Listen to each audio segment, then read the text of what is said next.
Tere tulemast Musta kassitara lugemisse Kalad. Siin on lugemine teile nädalaks 22 kuni 28 detsember ehk siis selleks jõulunädalaks. Ma olen teile siia võtnud välja 7 kaarti ja vaatame siis, mis neil kaartidel teile selleks nädalaks öelda on. Siin on palju karikaid, et esimene kaart on see tüdruk seal oma karikatega. Esimene kaart on soovide täitumise kaart. Et soovide täitumise kaart selleks, et soovid saaksid täituda, tuleb neid soovida. Järgmine kaart on ka karikad, et jõuluajal tähendab see mulle jõulukingituste tegemist. Et muidu ta on selline pisikesed heateod või pisikesed kingitused või märgake enda ümber, ma ei tea, abivajajaid, sugulasi, lapsi. Viimane kaart ülemises reas on selline kaart, mis ütleb, et isegi kui te praegu ei tea, mida te tahate või mis on teie soovid, et siis oma sisemast te seda teate või saate teada, et sisetunne ütleb teile seda. Siin alumises reas on karikad täis igasugust head kraami. See on selline valikute kaart. Siis alumises reas keskmine on karmakaart. Karmakaart ütleb seda, et keegi teie minevikust võib välja ilmuda, kellega teil võib olla koostöö on katkenud.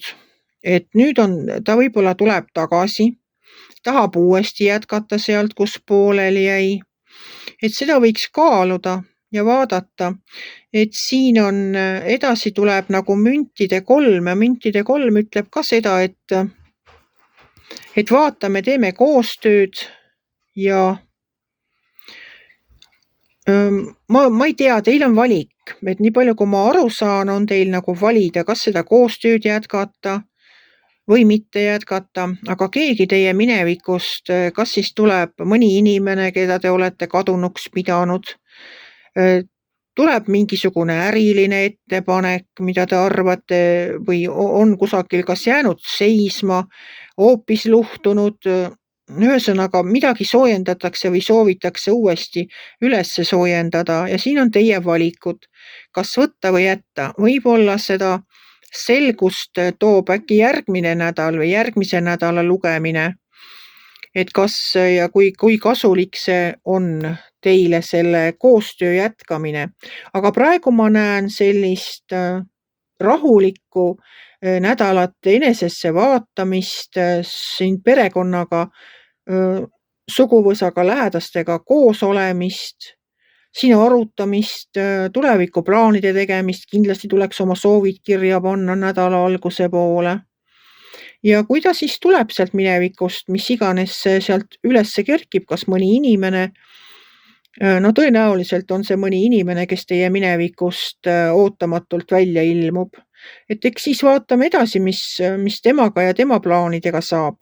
Aga ma olen selleks nädalaks võtnud teile ka ühe lisakaardi oma Inglitaro kaardipakist ja vaatame, milline kaart siis teile sellel korral ja selleks nädalaks tuli. Oi, teile tuli väga uhke kaart. Maag, peaingel Raziel. Vaatame, mis on selle kaardi sõnum. Saad oma ellu tuua seda, mida soovid. See, mida vajad, ilmub imeväel. Edukad algused. No siis tulebki see mineviku inimene teile neid edukaid alguseid pakkuma. Soovin teile, kallid kalad, väga sellist perekondlikku, rahulikku jõulunädalat. Kui teile minu lugemine meeldis, ärge olge kitsi, pange ikka like pöial üles ja kohtume järgmisel nädalal.